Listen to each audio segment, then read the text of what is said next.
We're back with It's Eric Nagel. Segment 2 of the show. Eric and Jordan here with you, talking television, movies, streaming updates, all the things that are going on and that you should be aware of, because some of this might actually interest you. A lot of it probably won't, but we're not here to cater to your needs. This is a show strictly for us. If you want that, wait for the AI versions of this show to come up and program in what you want to hear about, and then we'll talk about that stuff.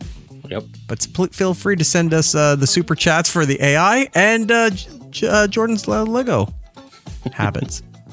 It seems to be what people... I almost sent you a picture last night before we talked. I checked my mail. Okay. And I had a catalog for Lego. So I was going to send you pictures of the Krusty Burger. It looks good. I don't know if I want to buy it, though, because I didn't buy the Quickie Mart. I didn't get the Quickie Mart either. All I have is the house. That was it. I didn't want the other stuff. Look, I love Simpsons stuff, but their merch has always been hit or miss with me. Like, they've haven't been the greatest with like clothing and T-shirts, and like I have all the Funko stuff, which I enjoy. Like, look right over there. That's Devil's Flanders from one of the Treehouse of Horrors episodes. It glows in the dark red. It's fantastic. I was going to say, you can't see it behind me. I've got my Mario, but behind Mario is Stupid Sexy Flanders. Very nice. I know. Anyway. I like good Flanders. Let me start off this. Okay. Because I didn't have much this week. I'll start off with this, what we've been watching here. I almost completed Tires Season 2, the Shane Gillis vehicle on Netflix. I've enjoyed it. There's some really weird shit that's going on in there. Very random moments. They also showed an advertisement. Shane Gillis has another movie coming out called The Diggers. It's about this guy that inherits a funeral home after his uncle dies. Really? Yeah, and the main star is I forgot what the actor's name is, but the other main star is Theo Von. So, like, the funeral home is owned by a black family, and this guy who wants nothing to do with the funeral home inherits the funeral home from his uncle, and now it's him and Theo Von bumbling around trying to take care of the funeral home here. There's a lot of names in this thing too. Drewski, Theo Von, Shane Gillis. Let's see, anybody else that looks...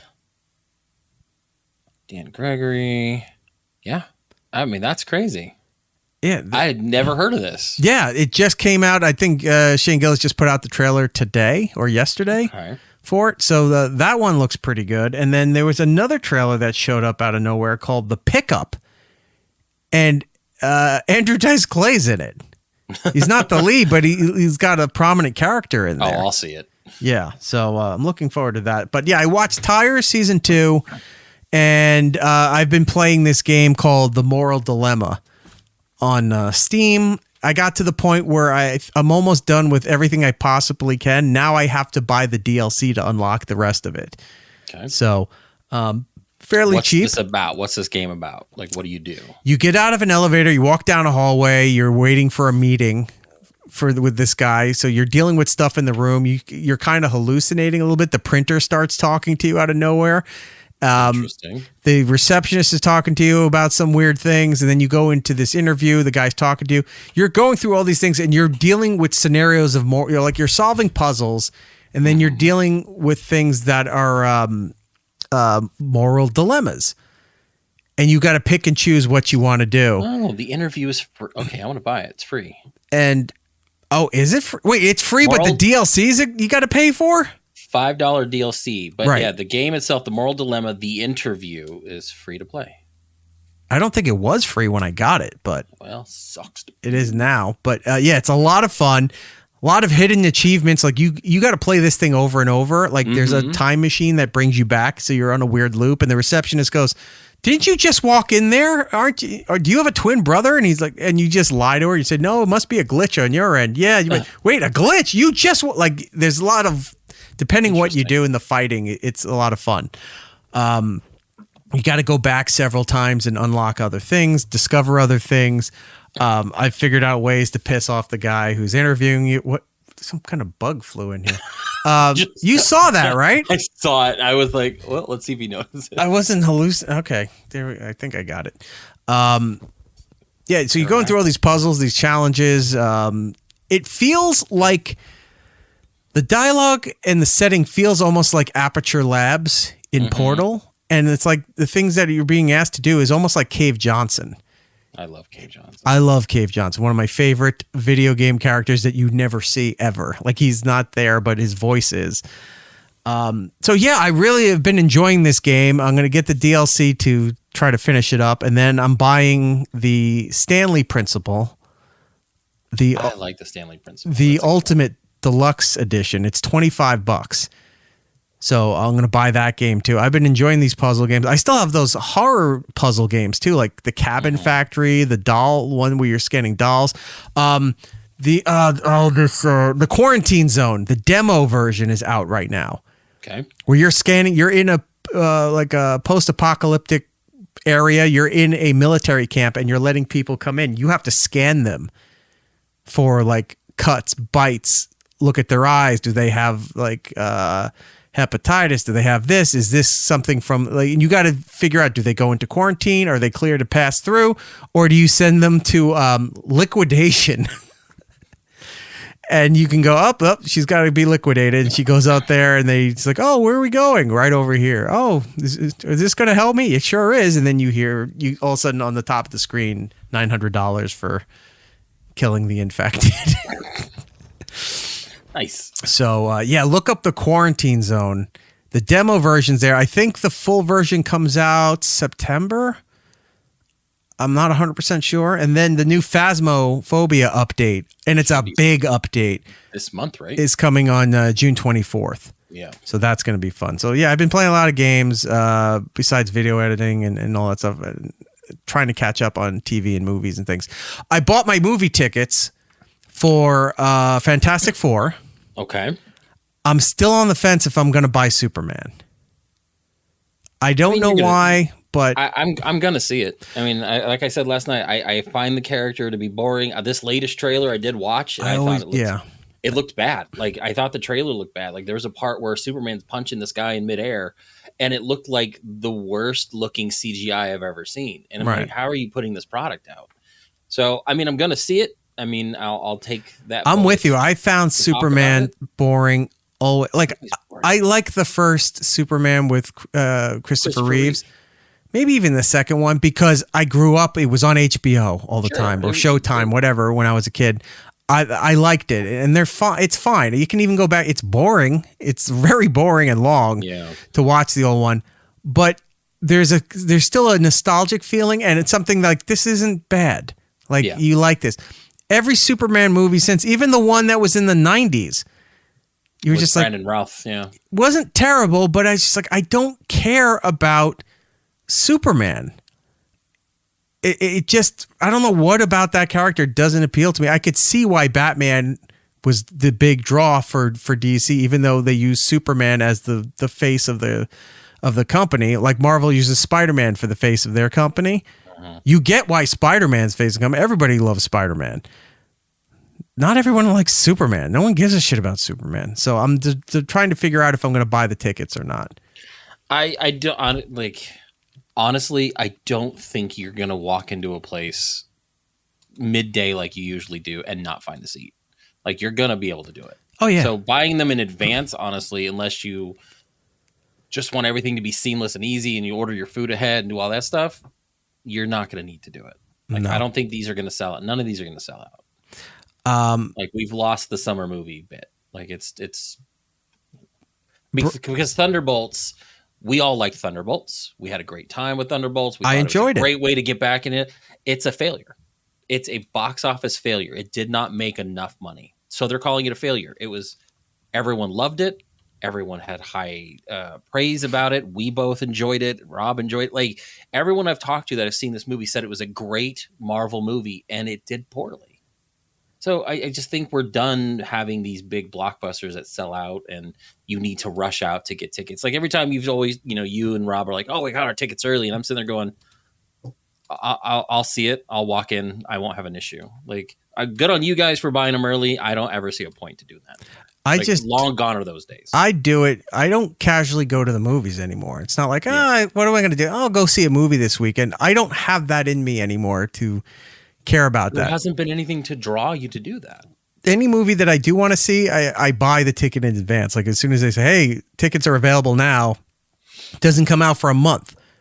Right. I go and you get perks from the AMC app, and I got to check into Cinemark stuff for buying early. If you buy it, if you go see during the daytime, during a certain time, you get another 20% off the ticket price. The 20% off for the ticket price for Fantastic Four still had the ticket at $19.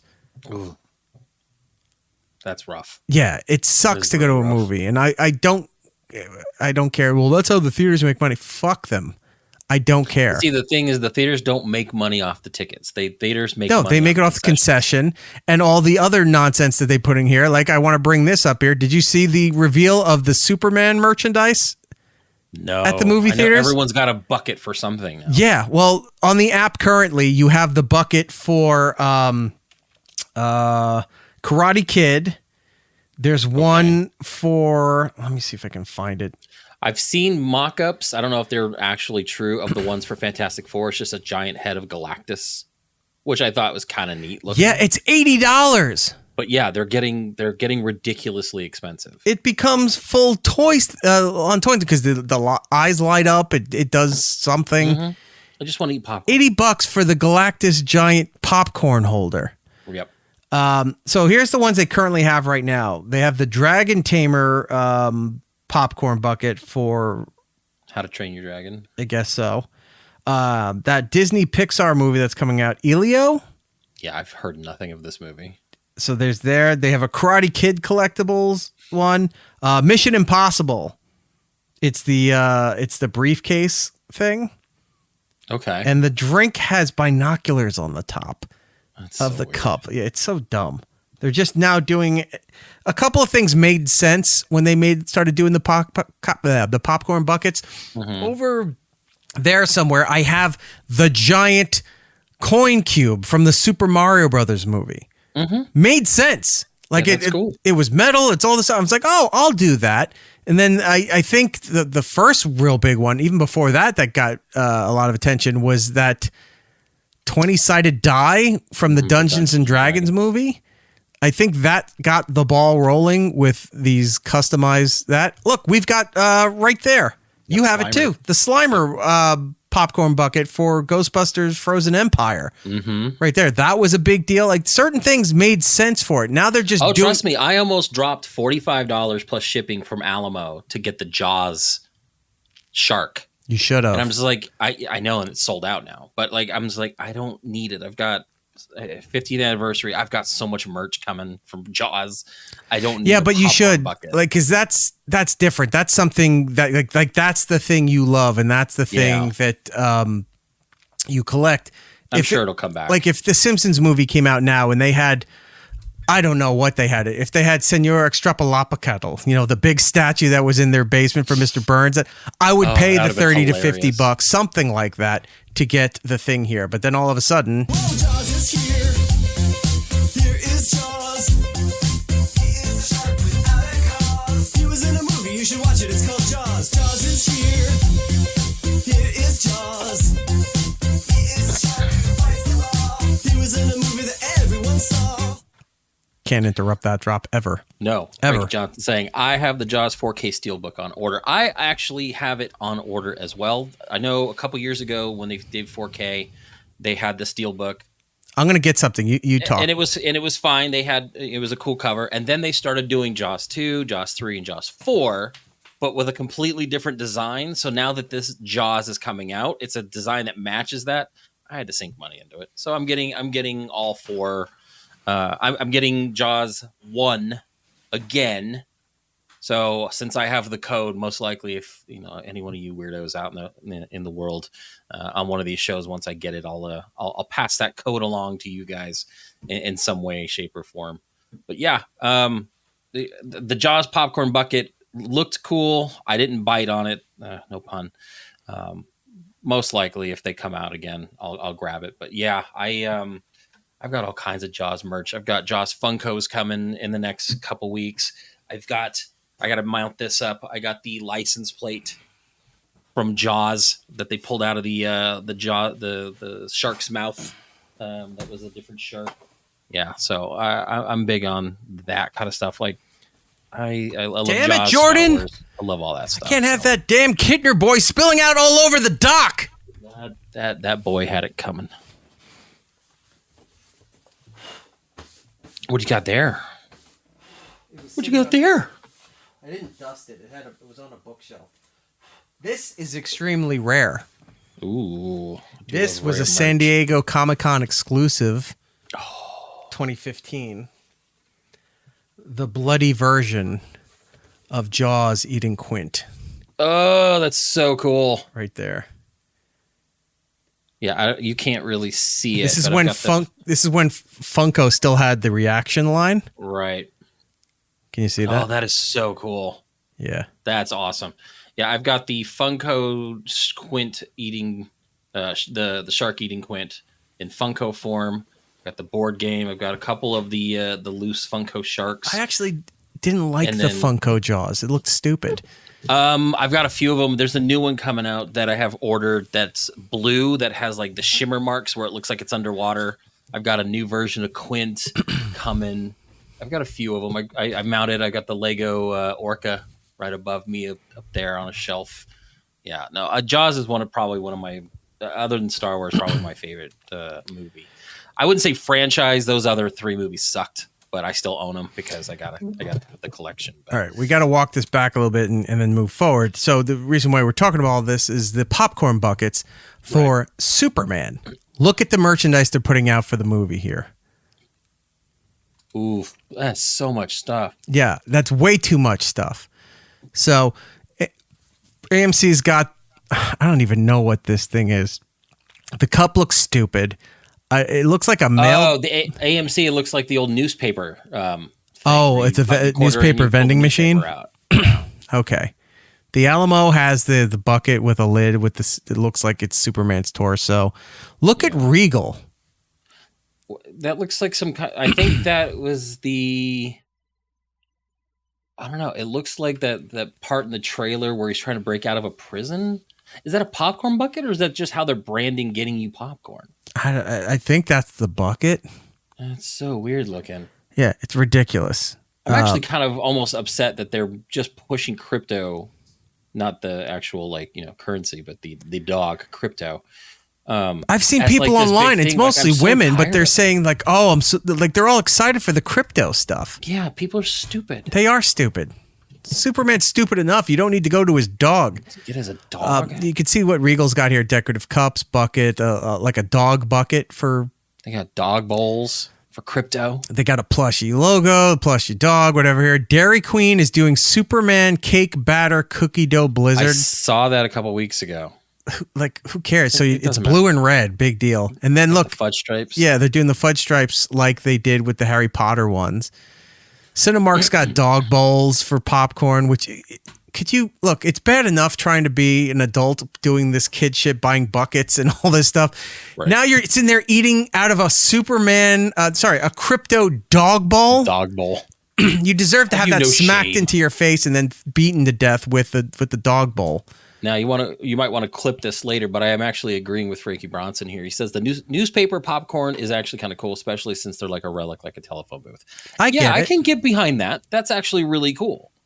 Just like they do anything with the TARDIS and stuff like that. Yeah, that's kind of neat. You get the phone booth bit, but I don't know. Like now you've done too much. Now I think they're overdoing the popcorn bucket bit. Like before, it was just a kind of a niche market, and now it's like too much. Well, there's all the stuff that'll be available as we get closer to Superman coming out, which I think is the second week of July. Right, and then like a week or two after that, it's Fantastic Four. We also get. Hold on, Superman comes out July 11th. Yeah, but we get a Jurassic Park that July as well. Like it's just weird that we're just July 2nd, right for the July 4th weekend. Mm-hmm. A brand new, and that's the one with Scarlett Johansson. Maybe it'd be good without Chris Pratt in it. I don't know. We'll see. We still got to continue on. What have you been watching? We haven't even gotten through this yet. I watched The Accountant 2. That's Okay. now on Amazon Prime. It's good. I think What's his name? The one Punisher's better. in that, I saw? Yeah, well, he was in the first movie too. He plays his brother. Bernthal, right? Yeah, John Bernthal. Yeah. It's good. I think I like the first one better, but I mean, they're both dumb, fun movies that you don't really have to like think about too much, and sometimes you just need that. So I like that. I've been watching a show this started about 20 years ago. Ewan McGregor and his buddy Charlie Borman did a show called Long Way Round. This was about 20 years ago, where they get on motorcycles and they ride around the world. So they go through Russia and Mongolia, and they go across the ocean and all this stuff. Mm-hmm. Then they did another one called Long Way Down, where they go from England down to the southern tip of Africa. They did Long Way Up, so southern tip of South America, all the way up through the U.S. And then they did a new one that just starting to air on Apple. They just put out a new episode, I think today actually, and it's called Long Way Home. So he's going through like Europe and Norway and stuff like that. So it's such a good show. You get to see Ewan McGregor just going around for 2 months, riding old vintage motorcycles, seeing the world, seeing the people and stuff like that. It's actually really enjoyable. It's a fun show to watch. Okay. And then you and I both. What watched platform is that on? Apple TV. Apple. Okay. Yeah. So they've got all the other ones. I mean, they're long. You can sink a lot of time watching the stuff.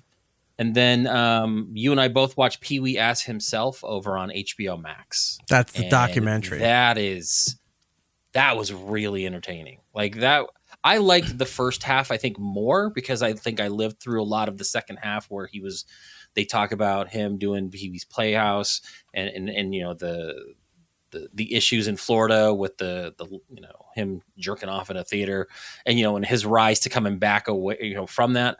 But I liked seeing the younger version of him coming up through the Groundlings and some of that old vintage footage of him. Like that was actually really entertaining. And some of that stuff I didn't know. Like we all kind of knew he may have been gay, but you never really saw that he kind of had a relationship. He was with somebody. Also interesting too that I know that he had during that time he had to keep it shut because that could affect your career if you came out especially in the 80s. Okay, and you're hosting a children's show. Mm-hmm. But when that all came crashing down, it was almost like like the police department there was purposely trying to. It feels like set him up, to get some recognition. Like, oh no, they busted a celebrity, and then the media hopping on top of it. The public didn't care. Like no. the audience for Pee Wee's Playhouse, the kids didn't know what was going on, so they didn't care. College kids, he had almost a Late Night with David Letterman style audience. Mm-hmm. The counterculture audience, the college kids, people in their 20s, they loved the character. They loved the movies. They didn't give a shit that he got caught jerking off in a theater.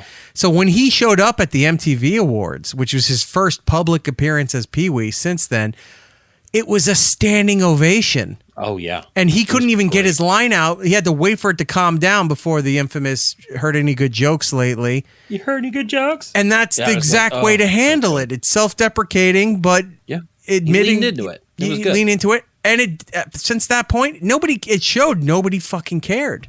And I think that's one of the earlier signs where, for, you could say, for the gay stuff, but also sexual debauchery or any of the people's kinks. So I think that's where it started to really break down that the media and the news were trying to make it a bigger deal, but the general public was starting to back away from it, like not caring about that anymore. Yeah, he wasn't in the middle of a park doing it in front of kids. He was in an adult theater. Yeah, minding his own business, doing his own business. Like who fucking cares? Yeah. And they made it such a big deal, and it was like, oh, this was going to hurt him, and he did the MTV bit. Then he was in Buffy the Vampire Slayer, kind of playing it up, and good on him. Like it was very, very entertaining, and it really made me him and Blow miss him. Was it Blow? Blow was great. Yeah, it was Blow, right? Yeah. Yeah. Fantastic. He kind of went against the Pee Wee persona for a while just to kind of reinvent himself. And then he kind of went back into it. And I think it was a good documentary. It was sad seeing him kind of toward the later time because they even make it a big deal. They're like, hey, look, when we were filming this, we did like 40, 50 hours of interviews with him, we didn't know he was sick. We didn't know, and he died when they said he died. And I saw him And the it's previous year at New York Comic Con. He was there for photos and what have you.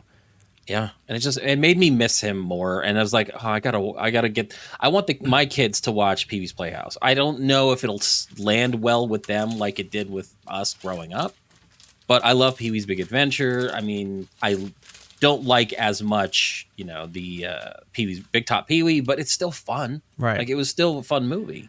So yeah, it definitely made me sad that he's gone. I saw him at New York Comic Con, and didn't look the best, but I didn't think anything of it. He just looked old and tired. He was just older, yeah.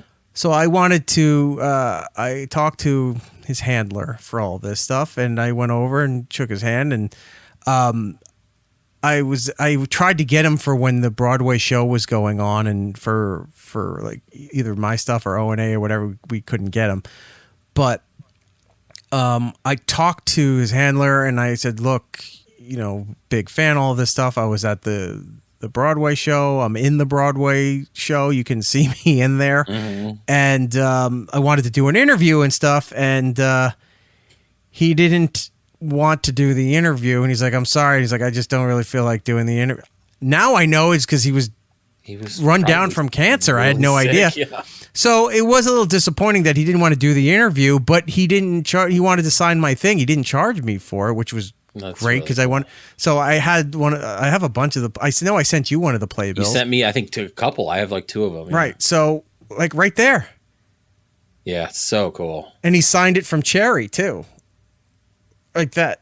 He just picked up different marker and signed it from Cherry. Everything. It was very cool about all of that stuff. That's really cool. Yeah, so well done documentary. I enjoyed it. And the thing I like the most about it is that I didn't realize till I'm watching it, I'm in the documentary. You should add that to your IMDb now. I should. You really should. Audience member. But I told you that uncredited. I was in the I'm in the documentary there. Did you see me? I was watching. Or did you forget to look? I need to go back. Okay. Well, you don't have to. I'm going to show you now. Yeah, well, I want to see it. Okay. So yeah, I'm watching it. I'm in the documentary. Here it is. It was a built-in love affair with the audience because they had watched us as kids. Right there. Oh, there you are. Look at you. There's me. Oh, young-faced and happy. Yeah. During the winter. There's other people from like Sirius XM and stuff that are sitting next to us. To my left, your right on the screen. Next to me is Roland and Big Kev and Matt, formerly of this show. Yeah. We all went to go see Pee-wee there. So I'm watching this thing and I was like, oh my God, there I am. Having the best time at the HBO filming of his special here. That's so awesome. So what I did was I put together the whole thing. I'll show you all the clips of me in the Broadway production. Gotta say, like when they were showing younger footage of Miss Yvonne, I'm like, oh my gosh, she was quite a looker. And then you were showing her like talking now, and I'm like, oh, she is much older. Yeah, I'll tell you what ruined the image in my mind is when she started playing Charlie's mom on Always Sunny in Philadelphia. Yeah. That's when I realized it was Miss Yvonne. I was like, oh, I can never think of Miss Yvonne the same way again. I know. But, I forgot to show you before I get to the rest of that. Me and Pee-wee. All right, so I'll show you. Now, I did the same thing. I point out every spot that you see me. I left out a few because I'm like, there's just too much. But I did it so it looks really ridiculous of me in the Broadway. It's like pop-up video. The Broadway taping of the Pee Wee Herman with show. The audience because they had watched us as kids. There's you. All right, so this is the Broadway production. Okay. Now, is this on HBO now? Yeah, you can find it's streaming on HBO Max. Yeah. Okay. You can watch it right there. I might want to go check that out. There you are. I see your beanie. Okay. Oh, I see Big Kev. All right, so there we are. There's Roland to my left. There's Matt. There's Big Kev right there. Yeah, it was fun. Oh, that's fun. I pledge allegiance You're a to dummy. the flag That's of good. the United States of America and to the republic for which it stands. This is like a late one night bit. nation, Right. Under God, indivisible, with liberty and justice for all. Now, just the audience. Mecca like a high, Mecca, high knee ho. Oh, look at Just you. the boys. Mecca like a high, Mecca, high knee ho. I can't tell you how much younger me is just freaking out inside that I'm at Pee Wee Herman show. I got to meet Pee Wee Herman, and then finding out when it aired on HBO that I'm all over the In place on this thing. Just the girls. Mecca like a high, Mecca, high knee ho. You can see how ridiculous all my You're ridiculous. my That's appearances. hilarious. Now look at this. Oh, yeah.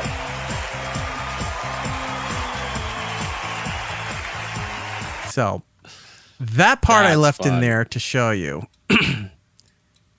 See if I can back it up a little bit to right here.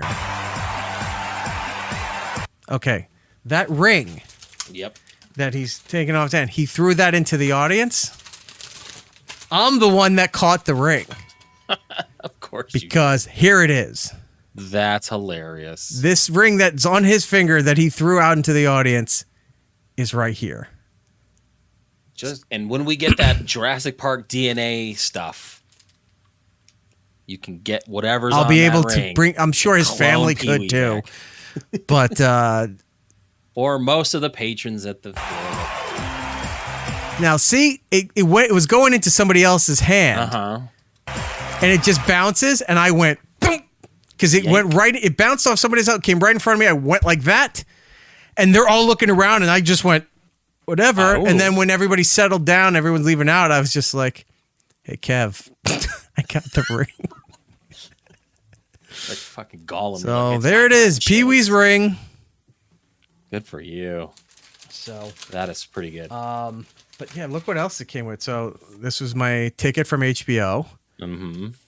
They were giving these out. I saved a bunch of those. I think I sent you one of these, right? You may. I think you did. Yeah. The I think the I bow got one tie of those. stickers, the official artwork stuff, and I think I still have a few more of the playbills around. Yeah. So maybe I should I think figure out. you sent me like one or two, so I've got a couple of them. Yeah, so I might which is awesome. Like, it's figure out a really way cool. to give those out or something. But this is another one of those things. I think one of the first things I told you about working with me is that there's going to be a lot of things that come around that people to this day still think are made up about stories that I tell and things that have happened to me, whatever.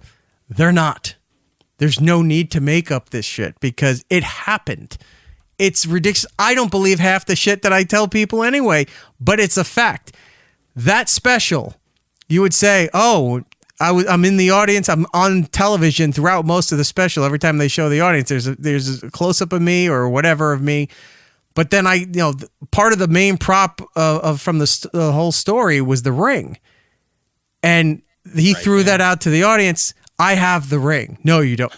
Okay, Here it is. fine. I don't need to prove it to you. But I've told Jordan over times, I'm like, just bear with me, and I think it's safe to say all that shit does happen. I All was going to those say you have what the kids call receipts. So yes, I have. everything that could I've seen happen a few things here on and there. traveling, restaurant issues, movie theater issues, all of that shit. None of it's made up.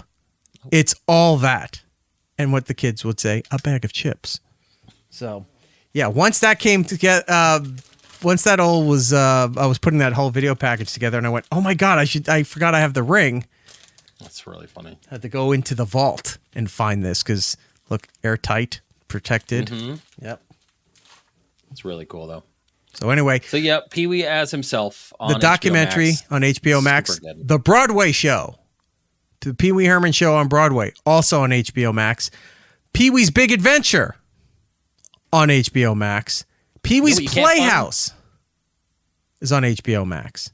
Is it? The other Oh, Pee Wee the movies are original. not on HBO Max. Big Top's not on there, and the other one or two were Netflix.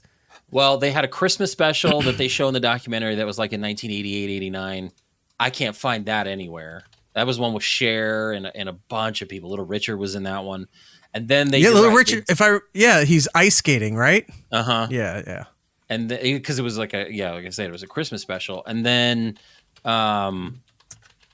I think the other ones that ended up showing up, you're right, were Netflix. That last one was rough. Like, it was fine, but it was rough because you knew how old he was at that point, and they had put so much makeup on him to kind of make him look like the younger Pee-wee. And it was just like, you could see it. Like, HD did not do well for that type of thing. Right. Like, you need that gritty old Big Top Pee-wee or a Big Adventure version of Pee-wee. So there you go. So right at the top. Oh, nice. Pee-wee himself, Big Adventure, the whole Playhouse, the Pee-wee Herman show, the 8-night, the one they did at the Groundlings that aired on HBO in 81. Right. And the one in 2011 for the Pee-wee Herman show on Broadway. What I liked that they showed was some of like how he was coming up and how he was testing out the character of Pee-wee, and he went on the dating game and ended up winning.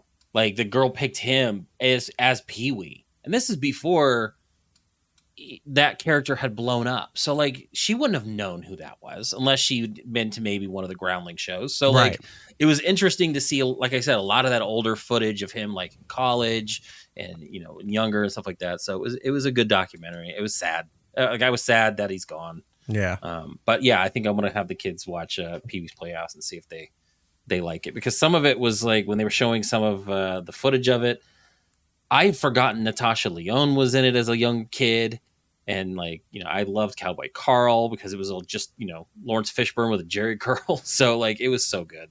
I liked all that stuff. But yeah, it was not the same that. Cowboy Curtis in the Broadway version, but no, definitely. Because you would think that, like, well, Phil Hartman's dead, so you can't have Captain Carl show back. But Cowboy Curtis, you'd think Fishburne would have come back to do it for the one night thing, but maybe they didn't ask him. I don't know. Who knows? In the chat, Preston C saying Big Kev's geek stuff. Yes, those old days. Old Restless. I miss Matt OG. I hope he's well. Matt's doing as good as he's he alive. Can. He's alive. He's constantly on TikTok. Yes. And go show him some love. He's been streaming games and his D&D stuff lately on Twitch. So if you look up Geek Stuff OG on Twitch, you can give him a follow, and it'll alert you when he's on doing what he does. Say hi. He needs the love. All right. Let's get through the rest of this here. Out right now in theaters. We mentioned earlier when we were talking about the popcorn bucket thing, Disney Pixar's Elio. I have no idea what it is, but it's another Disney movie. How to Train Your Dragon, the live action movie, is out this weekend. And The Unholy Trinity, which I'm not remembering what that is. It's a Western movie starring Pierce Brosnan, Samuel L. Jackson. Okay, yes. I'll wait for that to come out on demand, but I'd watch that. I'm sure that's going to be out like in 2 weeks. Like, I don't think anybody knows about this movie. I like a good Western. We talked about HBO Max. There's nothing new there right now, but go watch the Pee-wee stuff. We just showed that to you. I think they have that documentary about the submarine too. Go check that out. Oh, yes, they do. Yeah. Good call. Over on Disney Plus and Hulu, the new Snow White movie. You can go give that a thumbs down. And then Predator, Killer of Killers. It's an animated Predator movie. The trailer looked cool. I haven't watched it yet, but I mean, they're inundating us with as much Predator. They gotta stop with this shit. It's just never going to capture the glory of the 80s with that. Even Predator 2, as everyone always said, they treated it like Ghostbusters 2. Like, it's okay, it's Predator, but not the best.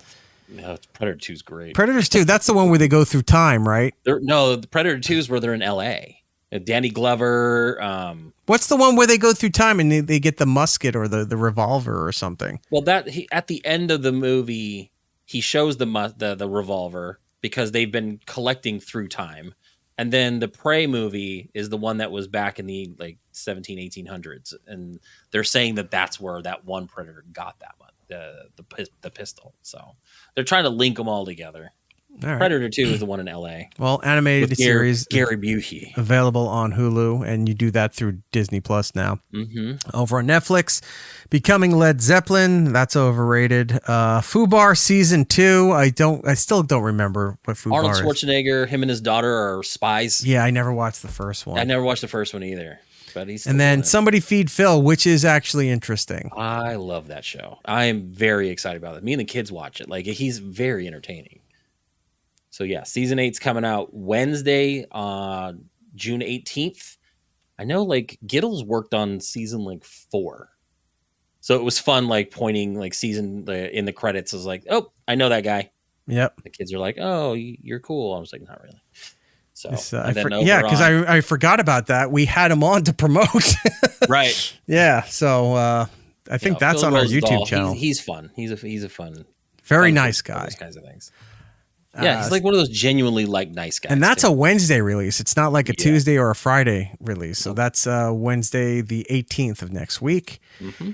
And over on Apple TV, Stick, the Owen Wilson golf show. So it's like Ted Lasso, but for golf. And Owen Wilson plays like the Ted Lasso character. He's like coaching an up and comer in the golf scene. So Apple TV is going back to the well, and it's like, oh, let's create this version what other of the sports that no one cares about that people want to love. Aren't they bringing Ted Lasso back, but without Ted? I think they might bring Ted back, but some of the other characters may not come back because of the scheduling. Like we won't get Jamie Tart. I don't know who else, but I watched this. I think I said you told me you watched this special, and then I watched it the following week. How'd you like it? What's his name? Brett Goldstein. Brett Goldstein. I thoroughly enjoyed it. He was funny. Like when he told the story about doing Sesame Street and his kid was like, he's like, yeah, my kid's going to ask me one day, what was your favorite memory of me, getting born? He goes, no, I was on Sesame Street. Like I met, it was so funny. I'm like, yep, that's what I would do. It's so weird because when you don't know a character or a person, from their earlier stuff, you only know them from one particular role, and then to see them either as themselves or something else, and you go, this doesn't feel right. So all I keep thinking of is his Ted Lasso character, right, doing stand up. But it was really not good. Like being an asshole about it. Like, no, it's so funny. Very he's not good. Like dropping the F-bomb every now and then. It's over on HBO Max. You can go there and watch that. Coming out next week. 28 years later. I want to see that. We'll be in theaters on the 20th, and that's it for next week. Moving on. Oh, I wanted to bring this up about movie theater things. They're having a tough time, and I get it, but then I also don't care enough to do anything about it because I'm not spending $80 on a fucking popcorn bucket, nor buying the nonsense. I've talked about the last movie I went to, which was Thunderbolts, and that fuck up, and then how expensive the damn concession thing was. Not worth my time or money to do all that stuff.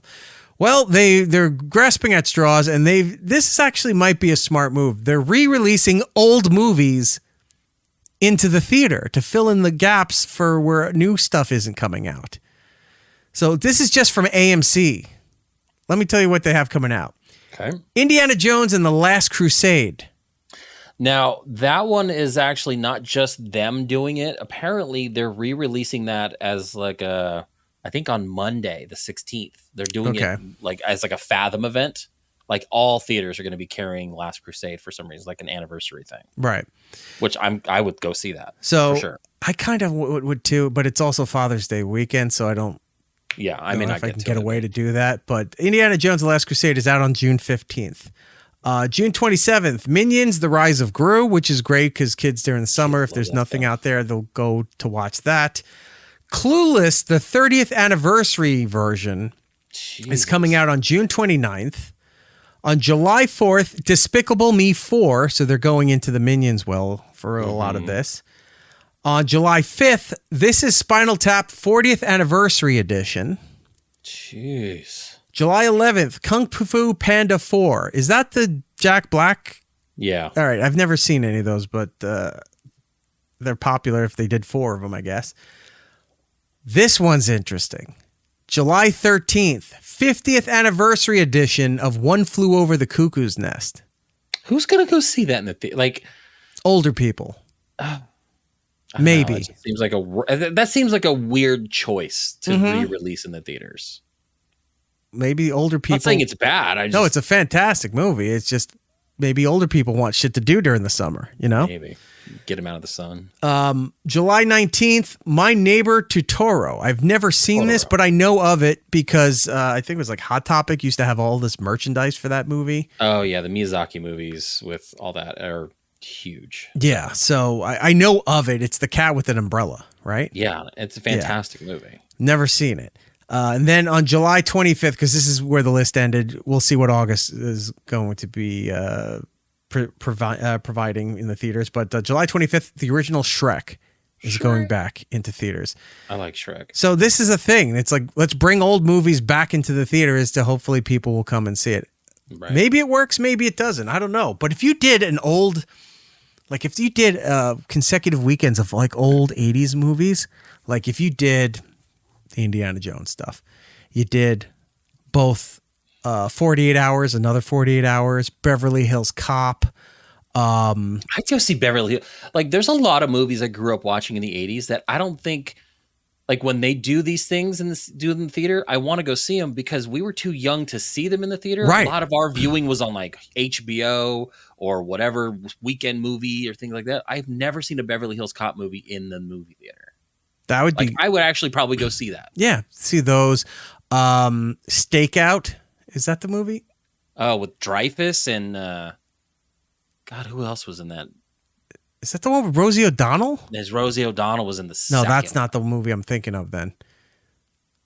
But in that genre of 80s stuff, RoboCop, Blade Runner, I love RoboCop. Yeah, put those 80s action movies back in there. If you did the I go Rambo see series, Cobra. if you did the Rambo series, you did Lethal Weapons movies, That would be good.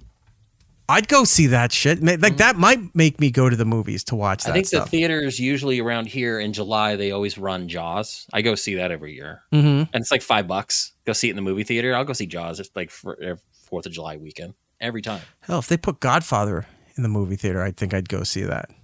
God, see, that is one of those movies like that I hate that I admit I've never seen. Well, you got time to go see it. Yeah. All right, so that's it for old movies. When that list updates, we'll bring you that information. All right, take over. What's going on with the news? Disney and Universal are suing image creator Midjourney for copyright infringement. Walt Disney and Universal filed a copyright lawsuit against Midjourney on Wednesday, calling its popular AI-powered image generator a bottomless pit of plagiarism for its use of the studio's best-known characters. The suit, filed in federal district court in Los Angeles, claims Midjourney pirated the libraries of the two Hollywood studios, making and distributing without permission innumerable copies of characters such as Darth Vader from Star Wars, Elsa from Frozen, and the Well, Minions whoops, from we watched some. We watched some of them. Yeah. The executive vice president basically says, we are bullish on the promise of AI technology and optimistic about how it can be used responsibly as a tool to further human creativity. But piracy is piracy, and the fact that it is done by an AI company does not make anything less infringing. Yeah. So they are now going to start the suing now that it's gotten better. But there's no laws. I mean, copyright, I guess. But outside of that, a lot of the AI stuff, there's still no laws and regulations on this shit. So it's a matter of the technology move faster than the legal system to handle this shit. So I guess trademark and copyright they can always go back to. But if they skip to other things, just start doing shit with regular people or public figures, they can say parody, I guess, and what can you do about it? There's no laws about that. I guess it would depend on how you use it. Because, yeah, if it's obvious parody, you can definitely say parody. But if like they're trying to further a project or push a narrative, then they might have, I don't even, like you said, copyright infringement, probably not so much libel. But like, yeah, it's going to be a problem. And the problem is that it's growing too fast. It's how when streaming became such a big thing. Before it was like, you could TiVo and record something, but now it's like streaming has got everything. They didn't know how to monetize, people getting paid for their work and things like that. And it's the same with, all that. So AI is going too quickly and they're going to try to start suing when they can sue. So gotcha. Disney's firing the first salvo. It's crazy that they're partnering with Universal to get that copyright lawsuit going, but yeah, here they are. They're probably the two bigger. It's going to affect all of them. So why wouldn't they join suits for all of this? Go ahead. Yep. So this one should upset you. Doctor Who will continue, but as an animated kids show. Today, BBC announced a new animated version of the show for preschoolers for its kids channel, CBs, whatever that's called. Animated Who will operate independently from the live-action main series, and we'll see the Doctor traveling through time and space for the preschool audience, solving mysteries and problems alongside their companions and other friends. And of course, they may come up against one or two challenges along the way. So, they've bastardized and ruined the live action. Why not give the little kids something to watch? So we're going to get an animated Doctor Who. Right. We already did that with the Magic School Bus, but whatever. Frankie Bronson brings up something. Wow, it's covering our face. Look at that. That's a lot. That's a lot of words, Frankie. He's saying, by the way, physical media is going extinct is simultaneously happening as their IP is being scrapped to train these AI models. Not a coincidence, yet you can make it impossible for these AIs to scrap these IPs over streaming, but if you have a physical copy, you can train the model locally with your own copy. Yeah, they're not going to get rid of physical media as a way to circumnavigate AI because there's just too much of it out there to ever fully get rid of it. Right. So it'll be interesting to see where all of this goes. Yep.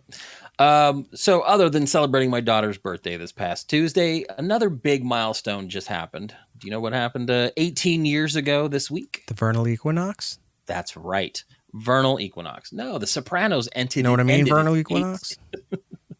The Sopranos ended their 18-year run on June 10th of 2007. They did. One of the most popular TV shows in history, and it's probably the most talked about and controversial ending.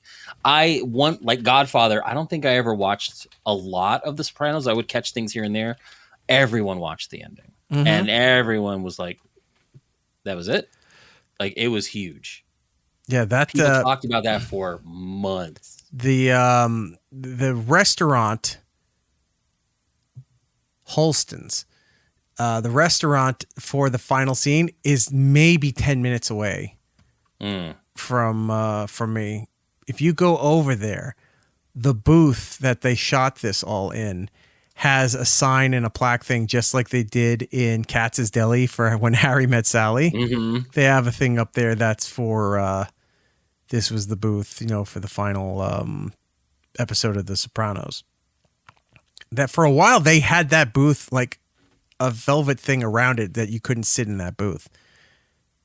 I don't know if they still do that. I haven't been there in years, but I should go over there again and take a photo of it and see what it looks like.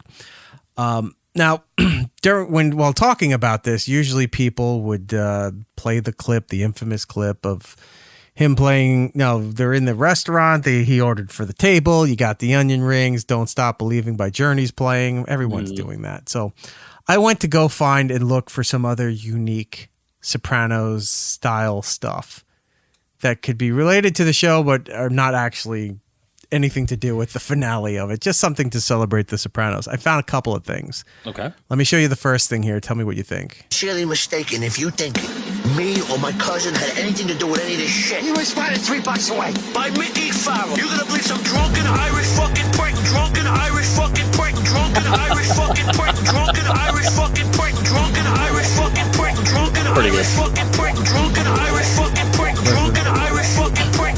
And he kisses the kid's mother. Drunken Irish fucking prick. And he kisses the kid's mother. Drunken Irish fucking prick. And he kisses the kid's mother. Drunken Irish fucking prick. And he kisses the kid's mother. Drunken Irish fucking prick. So this is what happens when an EDM hits your country. Yes. Correct. Right. Correct. Yeah, so I found that amazing. That's pretty good. Now, I was like, all right, that's pretty good. Maybe I could do better. Oh, okay. I found it. You are going to love this. Oh my God. All right. Here we go.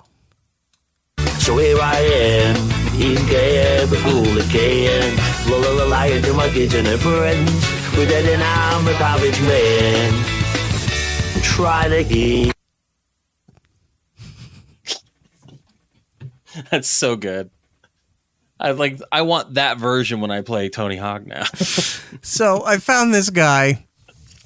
He let me reset this so it's not a black screen there, because then somebody will Photoshop something horrific into it. Found the guy who was, I guess he finds the model coding for older games and takes it and applies it to, because you can mod games now. There was a Sopranos video game that came out somewhere in the 2000s. It was terrible from what I understand. But he got the character models and then imported it into a mod for Tony Hawk's Pro Skater. There's other clips of Tony Soprano just like doing tricks over a building, flying over a helicopter and all this other stuff. But there was no point to bring that here. The fact that he's doing it's really funny Goldfinger's Superman as Tony Soprano, I want a full version. Right. Of it. That's what I'm saying. Like, I want that whole version to play while I'm playing that game. Let's listen to it again. So here I am, eating capital again. La lying to my kitchen and friends. With that and I'm a garbage man. Try to eat. He said eating gabagool again. Yeah. It's fantastic. Yeah, I am eating gabagool again. Yeah, I would listen to that entire thing. He has another video. I think I forgot to pull it. It was I guess some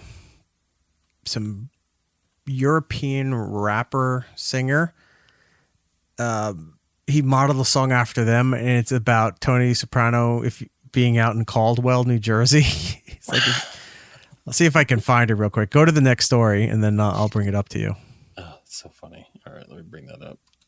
I'll skip the next one because I know you want to talk about that one. Bill Pullman and Rick Moranis are actually coming back for the newly announced. I mean, we knew it was coming, but they actually put something out.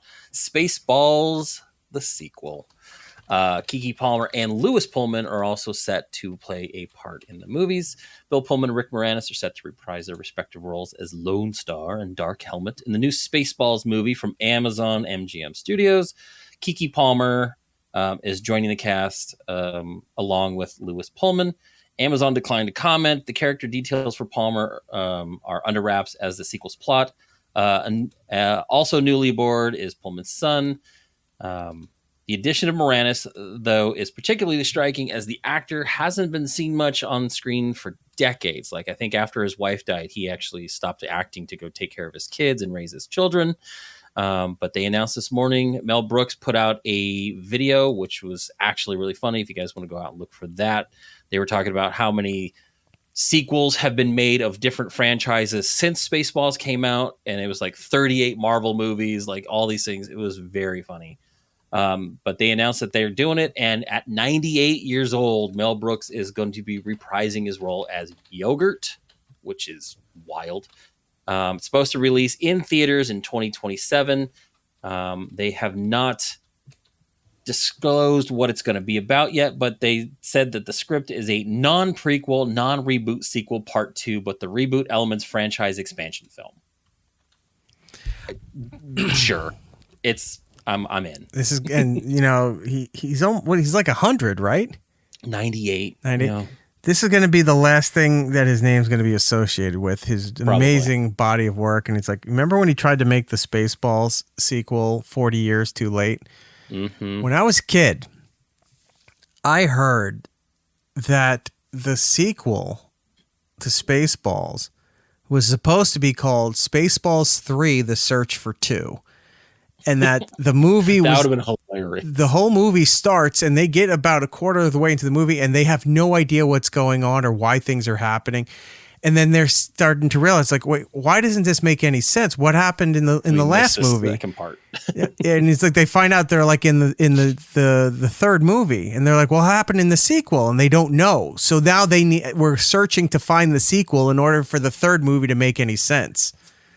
I don't know where I was told that, but for all my life, I swear to God, I thought that was what the sequel was supposed to be: Spaceballs 3: The Search for 2. Do you know how hard it was growing up in the 80s when I saw a movie called Leonard Part 6 and wondered where the hell the other 5 the Bill Cosby movie. It was like a parody movie, and it was Leonard Part 6, and I sat there going, there's no 1, 2, 3, 4, or 5. Like, it confused me for years. So yeah, that would have been hilarious. Even Frankie's like saying that sounds too legit if it's not to be. Yeah, exactly. I know he did an animated Spaceballs series, I think for like I've TNT searched or whatever, but I've searched, I've looked for I can't find traces of that. So I don't know how I had it in my head that the Spaceballs sequel was supposed to be they're in the third movie looking for the second movie to find out what the hell is going on. And that's, I mean, honestly, that sounds hilarious. But yes, we are getting a Spaceballs 2. I know Josh Gad is part of it. I don't know how I feel about that part, but with Mel Brooks being, hands-on, hopefully we'll get something good out of it. So, did you find what you're looking for? I did. So, okay. So this is the other video for the Sopranos stuff. So apparently it's a parody of an artist named Wi-Fi Skeleton. And the song is called Nope, You're Too Late, I Already Did. Okay. So this is apparently a parody of the movie, because the line in the original song goes, "If you see me in America, I might say hi, but if you meet me out in Europe, I'm a talkative guy. Maybe we'll talk over scones around lunch sometime, and I've never met a fan, so it might be nice." That's the original song. Okay. Now, this guy does a parody and then starts bebotting and scatting because I don't know if he knew how to end the song, but the way he did it is fantastic. These are by his name. His name is Shitpost Central, and this is Tony Soprano. If you see me out in Caldwell. Oh, hold on. There we go. No, I keep forgetting if you don't remove the one thing off the stage, it doesn't do it.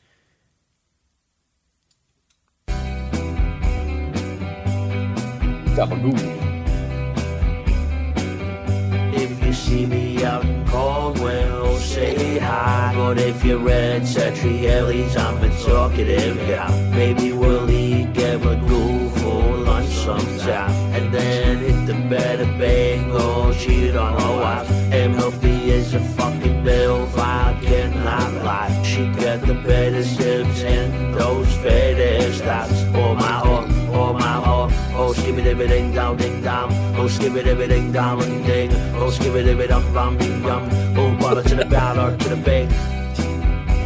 Oh my God. Really does make you think that game was horrible. You just found those. Yeah. 2006's Sopranos PS2 level stuff. Yeah, it had an unlock for the New Jersey skate park setting. Oh, funny. But this guy came up with some great stuff. So you have to look that up. That's funny. We've added it now to the go-to video on demand portion of the show. So every now and then, if you want to make a mention, we'll just hit this. So here I am, eating KM, cool again. Lying to my kitchen and friends. With that and I'm a garbage man. Try to eat. So good. It just all has right, the quick moving Soprano ending. All right, moving on. I know we were going to talk about this last week. We're going to talk about it now. 500 Broadway performers signed an open letter urging Tony Awards, which just aired this past week, to disinvite Patti LuPone. Apparently, Patti LuPone, who can't keep her mouth shut about anything, was kind of being a dick to Audra McDonald, the star of Hell's Kitchen, which was another show that was performing in a theater right next to her. The theater where the show performed shared a wall with the Alicia Keys musical Hell's Kitchen. LuPone complained that the head of the Schubert organization about the noise coming from next door, old white woman in black cast. She sent flowers to the cast and crew when the volume was lowered, but she was later criticized on social media by Lewis, who said LuPone's behavior was bullying and racially microaggressive. Then Audra McDonald, who stars in the show, liked Lewis's message. When LuPone was asked by the New Yorker about her post, she called the actress a bitch and questioned whether or not Lewis, who stars in Hell's Kitchen, who won a Tony for Hell's Kitchen, was a Broadway veteran.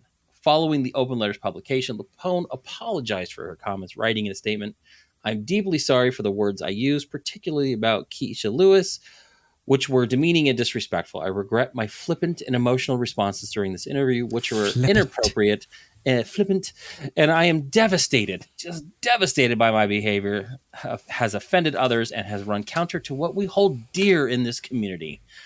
We did do a follow-up after that. Turns out they didn't have to sign any letters. LuPone did not attend the Tonys as she planned. She's kind of a bitch. If you see me out on Broadway, come say hi. That girl who just won a Tony actually was a guy. Cole Escola. Yes.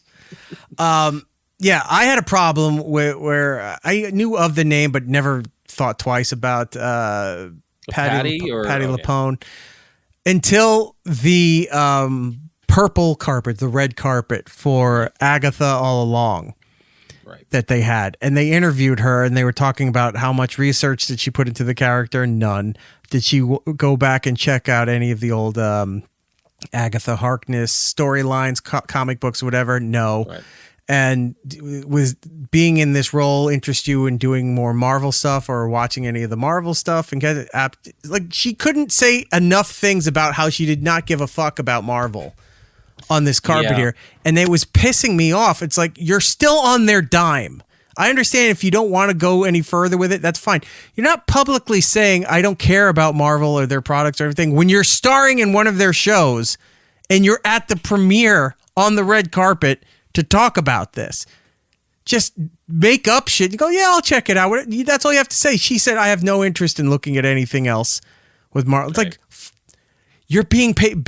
Those premieres and publicity is still part of your job. They could go through your contract and say, "Hey, all that money we paid you, we want it back." Yeah, you violated the agreement. I hated her since that. This coming out shows that I kind of was right. Also, there's been history that she's apparently been a fucking problem for a long time in her Broadway career, and she's never apologized once for anything. So the fact that they made somebody really leaned on her to make this apology. I don't know. One, the Tonys were on last Sunday. Nobody watches the Tonys except people involved in the Tonys. I don't know if she was there. I don't know if she made an appearance. I don't know what was going on. I don't think she was there. But they were all fawning over this thing that won a Tony in a dress with chest hair coming out of the bosom area. It was gross and disgusting. And they, what was its name? Cole Escola. Cole Escola. Won a Tony Award for Best Actor in a play for Oh Mary, where he plays, Mary Todd Lincoln. Mm-hmm. Now, in Broadway, in theater performances, it's not unusual for men to play women's roles. Hell, go all the way back to Shakespeare, and they didn't allow women to in theater to act on all that stuff. So men had to play all the women's roles for all of that stuff. This thing's on the carpet, and they ask about Patti LuPone, and everyone's saying, "Oh, bravo! This was such an amazing answer," and they're all fanning this person, whatever. This person's an idiot. Can act, maybe. Won an award, apparently. So apparently you can act. But as a person, common sense seems to be dumb as a bag of rocks. Look at this. On the blank, when I read the Patti LuPone article, I thought, I didn't read it. No, I don't read. That's all right. One, I could imagine, yes, you don't read. But you didn't read it. He looks like Amy Adams in a way. Almost Chrissy Mayer too.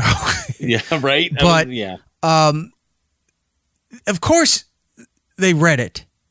Of course, it's the biggest thing that was going on leading up to the Tonys. Right. 500 people signed that letter. You don't think he would know about it? Disingenuous nonsense bullshit. Probably just didn't want to involve themselves in this. Then say that. Don't say I didn't read it. I didn't know about it. Of course you knew about it. Your whole industry is not.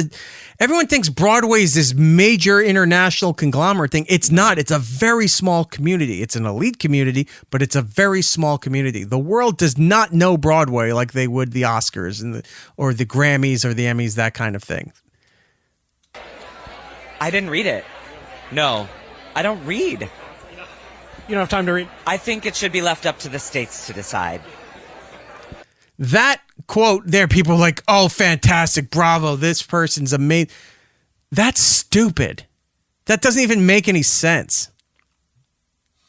And fucking shave your chest if you're going to try to pull this off. Because apparently it was a tribute to Bernadette Peters.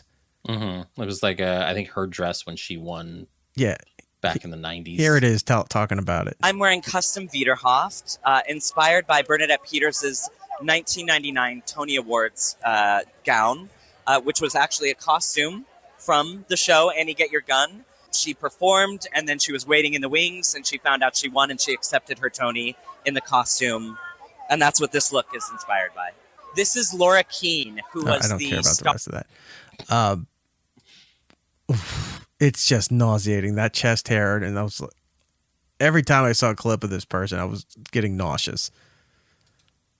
Ugh. But anyway, good that Patti LuPone's getting the shit that she deserves. Oh, yeah. For all this stuff. As they say in Broadway, she's a cunt. You're a cunt. Oh! I mean, if you could just, be ready for these kinds of things. Come on now. Oh, I should have the volume on. There we go. We're running a multi-dollar business here. You're a cunt. Support the Broadway channel on the iHeart app, by the way. Right. Go ahead. It's in our top 8. This is one that just tickles the funny bone, considering how much we've covered this particular person in the last couple shows. Katy Perry and Orlando Bloom are reportedly planning to split after her tour.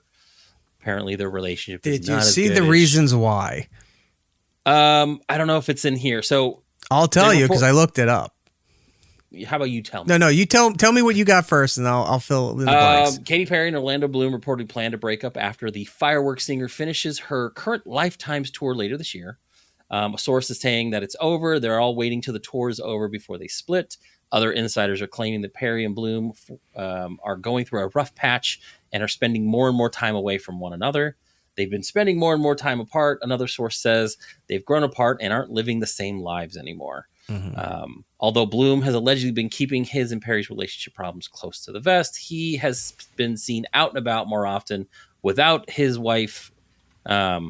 Katie has been very busy working, and they're apart very often. That has caused tension. I'm sure she's a fucking psychopath and fake astronaut. So who knows? Well, I'll tell you what the reasonings were. It happened to do with everything within the last calendar year. Because the whole publicity surrounding the Blue Origin space flight, spacewalk, whatever you want to call it, she thought it was going to be a clever way to promote her tour. It was a big failure because she held up something that people couldn't read on oddly cut pieces of paper on a butterfly where no one would be able to read the track listing or the dates or any of that shit anyway. Right. So it was a fail for that kind of plug. Her reaction post the flight we've covered in great detail, where she sounds like she has been she had a bag on her head for too long and suffering from brain damage, kissing the ground, all of that nonsense.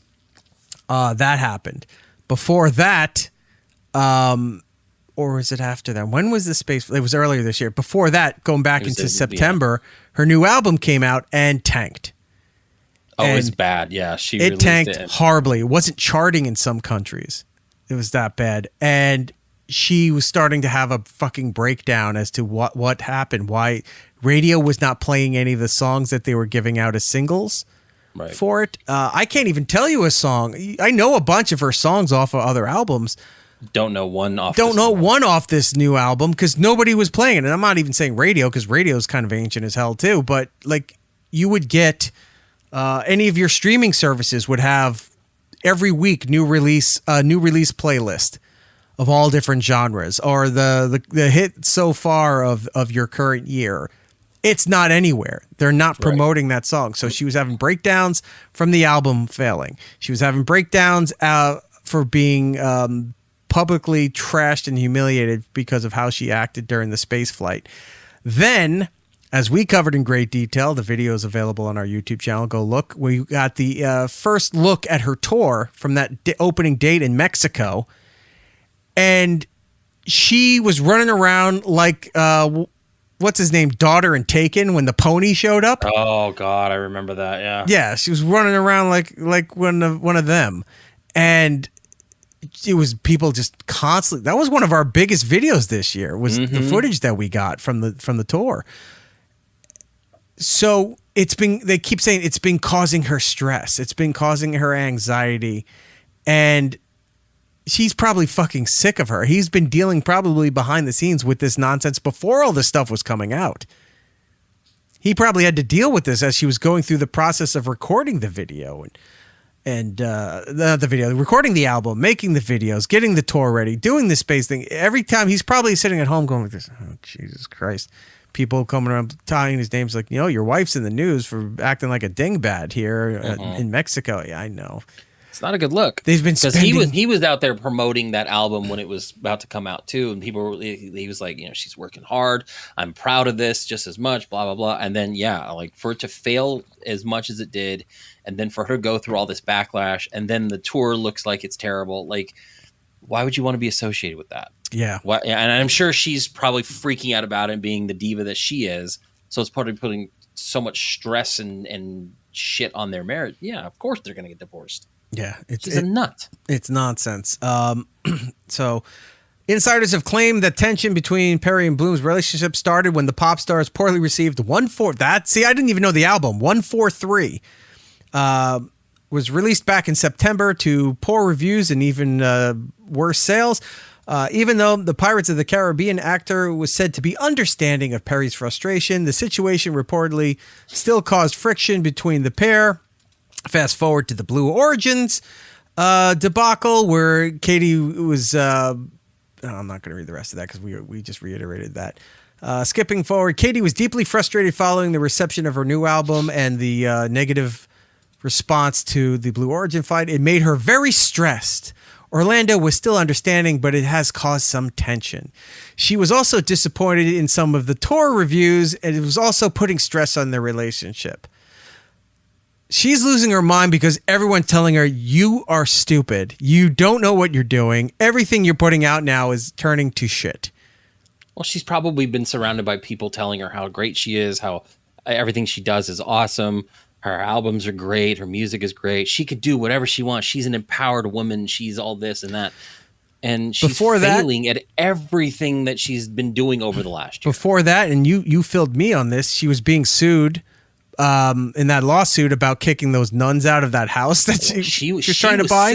She was suing. All right, she was the one suing all these people. A lot of negative publicity for that. She's been batshit crazy. She did that live stream in her house for a weekend where they wound up seeing her vagina and her ass on a massage table. Ugh. And she was just trying to show, this is my life, guys. And it's like, no, it's not. I'll even go back even further. A Saturday Night Live appearance she had where she had that kid who got famous for doing the floss dance. Yeah. And that song was utter garbage too. Like, she's been on a downward spiral for years now, and it's all catching up, and she does not know how to handle this. I mean, I get it, it's all disappointing, but all of this stuff seems to be caused by you. Yeah. It's not look, she's her worst enemy. We tried really hard to put all this stuff together. Your tour sucks. Your stage show sucks. The way that Blue Origin thing was probably the worst thing to happen for her publicity wise. She could have, if she had not done that, I don't think the tour would have been such a high focus for the internet. Right. Because people knew about the Vegas residency. All this footage existed, but no one ever posted it. No one cared. Yeah. But then she does this shit and then does the tour, and it's starting to look bad. So now everything's coming out of the woodwork saying, oh no, she's been bad before, and then just started posting all the old footage of her in the toilet. And I didn't know anything about that before any of this. She could have just flown under the radar, done her tour, sold, all the tickets to all the girls wanting to go, and not been a big deal. But because she decided she wanted to make the entire thing about herself, just in the worst way, it was a problem. So good on her. All right, let's do speed round with whatever else we have left. You know what? We'll go into the Jared Leto stuff next week. Warner Brothers, speaking of breakups, are splitting the company into two companies. Warner Brothers Discovery is dealing with all the lost money. Who's surprised So by that? they're going back to the old model of having two companies. So Warner Brothers Discovery, David Zaslav, will remain the leader of the streaming-focused entity, while Gunnar, blah, blah, blah, is going to be the CFO to find ways to cut old costs and leave the TV version of HBO.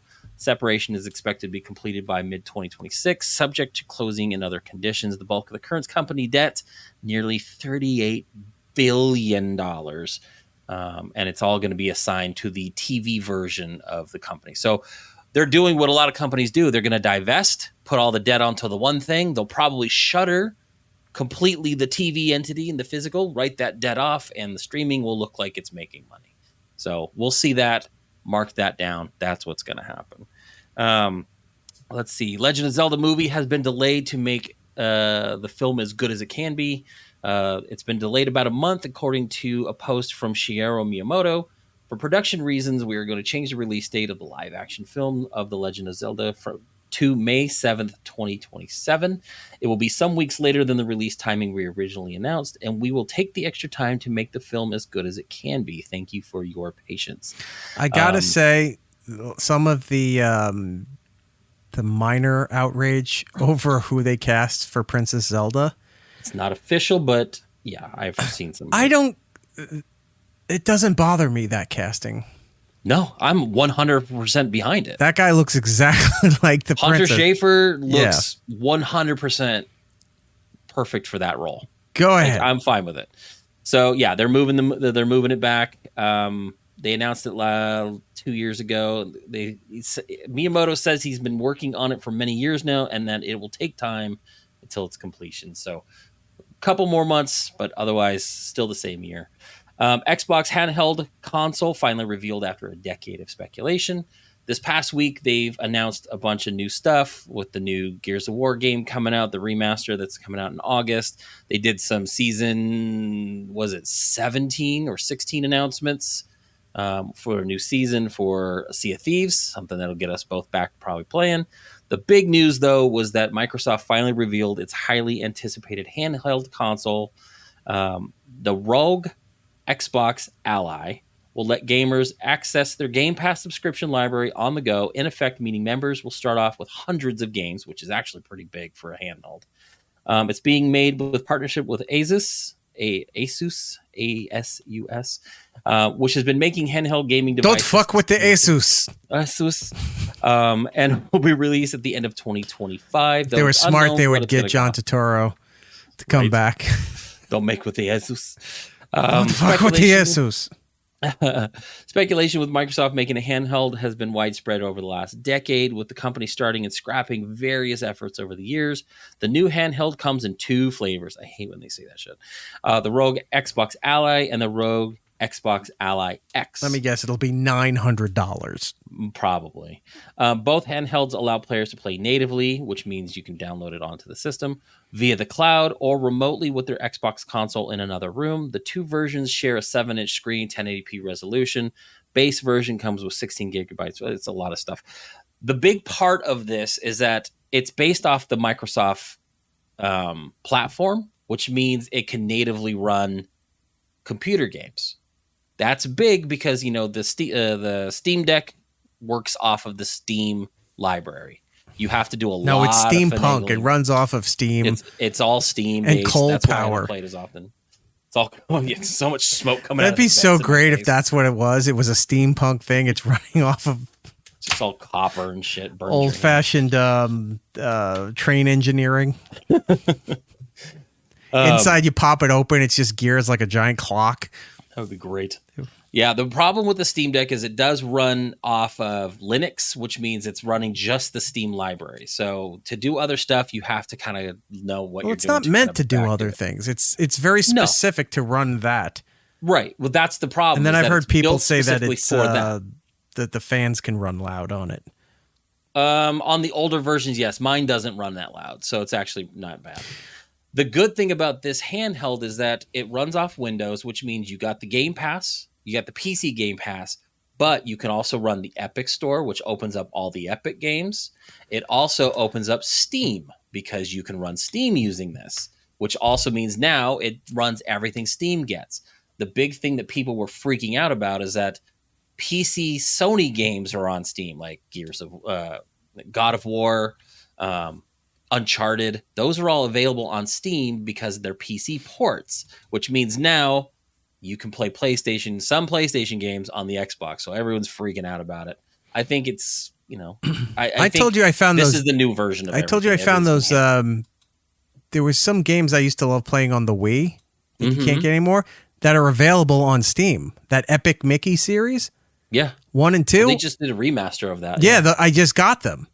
Yeah, they're good. I would love if Nintendo still hasn't gotten there yet, but if they had a Steam store-ish, they're already self-contained. You've got a giant Nintendo library. Put everything out there. You don't need to worry about... Stop with this limited selection for these games and whatever. Put it all on a giant server.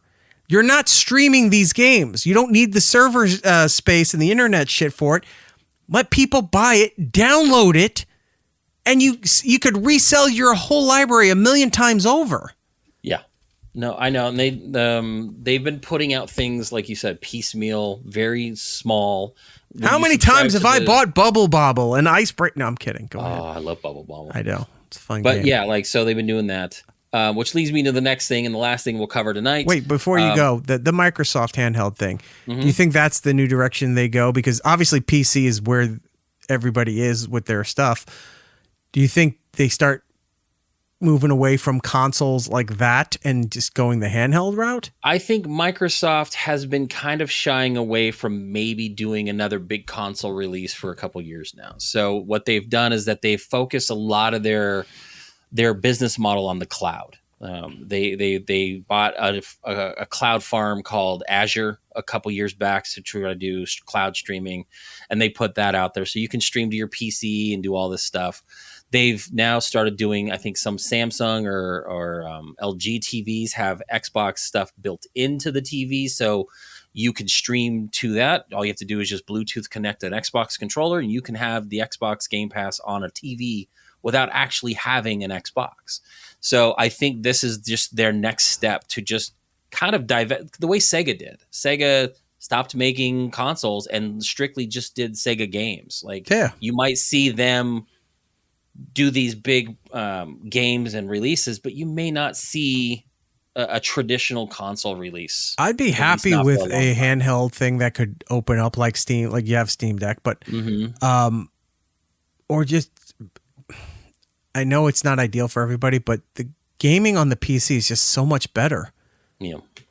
You can still have the control aspect. Some of those, like a lot of those Xbox games, you just plug your controller into the PC and you still play it like a console. But then this way, it saves them tons of money on developing a console all the time to keep up. Your PC just needs to be updated. You leave that on the consumer, and you just focus on the games and put it out there digitally. Some cases, I guess, physical media, but you put it out there digitally, it's going to be easy money. Yeah. So I think the cloud is the way Microsoft's going to go. I think Nintendo is still going to put their time into developing new tech. Maybe not so much graphics. They'll just be doing like, oh, this is motion control or whatever weird shit they decide that they want to do. People will eat it up. Which is, like I said, leads me to this. Nintendo Switch 2 is now the fastest selling console of all time within the last 4 days. Nintendo announced that in the first 4 days of availability, it sold 3.5 million units of the new console, which is basically building on the old Switch platform. I was seeing so many posts all over social media like, they're stocked in my Walmart. They're here in my Target. Like nobody was saying that they were sold out anywhere. I saw a few stores where I went in and they didn't have any. Like they had some stuff, but no consoles. Just the like peripheral, like the game, extra controllers and the games. No systems in anywhere that I went.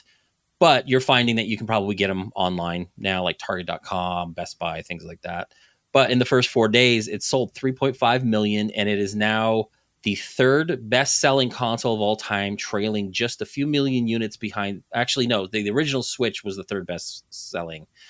behind Sony's PlayStation 2 and the DS. I like the system. I think it's fun. The kid got one also, so we're playing like new stuff. What I'm not enjoying, I'm enjoying it, but I'm not seeing the money worth for the new Mario Kart. It looks and plays just like the other Mario Kart. I don't know why they think $80 was a good price point if you bought this separately. I think bundled in like I got it for $50, that's fine. I don't believe this is not the game they should have tried to update the pricing model.